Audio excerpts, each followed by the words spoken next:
ভালো খেললে পুরস্কার, মন্দ খেললে তিরস্কার।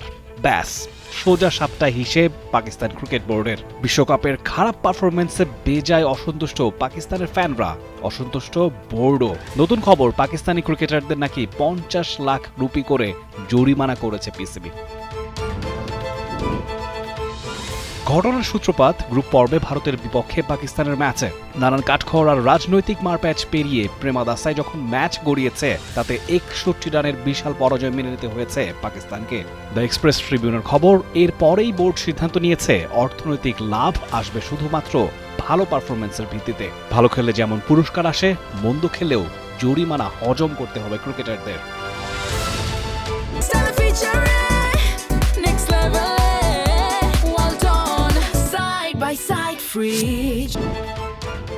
পিসিবির এমন সিদ্ধান্তের নেপথ্যে রয়েছে একাধিক কারণ। একেবারে শুরুর ম্যাচে নেদারল্যান্ডসের মতো দলের বিপক্ষে প্রায় হারতে হারতে জিতেছে পাকিস্তান। যুক্তরাষ্ট্র ও নামিবিয়ার বিপক্ষে অবশ্য সহজাত জয়ই মিলেছে। ভারতের বিপক্ষে মাত্র 114 রানে গুটিয়ে গিয়ে চূড়ান্ত হতাশার নজির গড়েছেন ব্যাটাররা। কোয়ার্টার ফাইনালে নিউজিল্যান্ডের বিপক্ষে ম্যাচটা বৃষ্টিতে ভেসে যাওয়ায় অবশ্য নিজেদের আনলাকি ভাবতে পারেন সালমানরা। ইংল্যান্ডের বিপক্ষে হেরে সেমির স্বপ্নটা সেখানেই ফিকে হতে থাকে। তবে কিউইরা ইংলিশদের কাছে হারের পর আরও একবার সুযোগ আসে দৈব চক্রে। সেই সুযোগ অবশ্য হেলায় হারিয়েছে পাকিস্তান। 65 রানে জয়ের সমীকরণ মাত্র 5 রানে জিতেছে শ্রীলঙ্কার বিপক্ষে। সলিল সমাধি হয়েছে সেমির স্বপ্নের। তবে ক্যাপ্টেন সালমান সহ সিনিয়র ব্যাটারদের হতশ্রী পারফরমেন্স ছিল চোখে পড়ার মতো। সালমান, বাবর, সাইম ও উসমান খানের মতো তারকাদের কেউই গোটা টুর্নামেন্টে টপকাতে পারেননি 100 রানের গন্ডিও। একমাত্র সাইবজাদা ফারহানি ছিলেন সফল। একমাত্র প্লেয়ার হিসেবে এক আসরে 2টো সেঞ্চুরি করে এখনও আছেন শীর্ষে। অন্যদিকে বোলারদের মতো উসমান তারিক বাদে আর কেউই নিতে পারেননি 10টার বেশি wicket.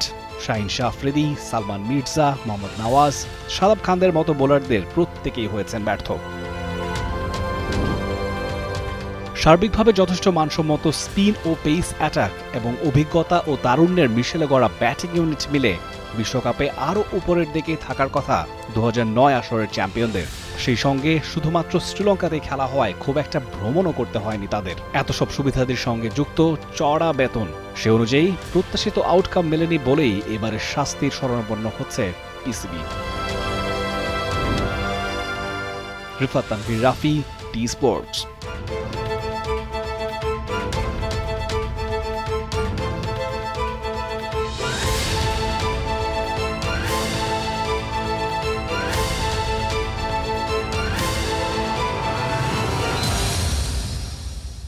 For more updates, subscribe to our YouTube channel and click on the bell icon. Follow us on Facebook and Instagram. Download T-Sports app to enjoy exciting games and highlights. Visit tsports.com.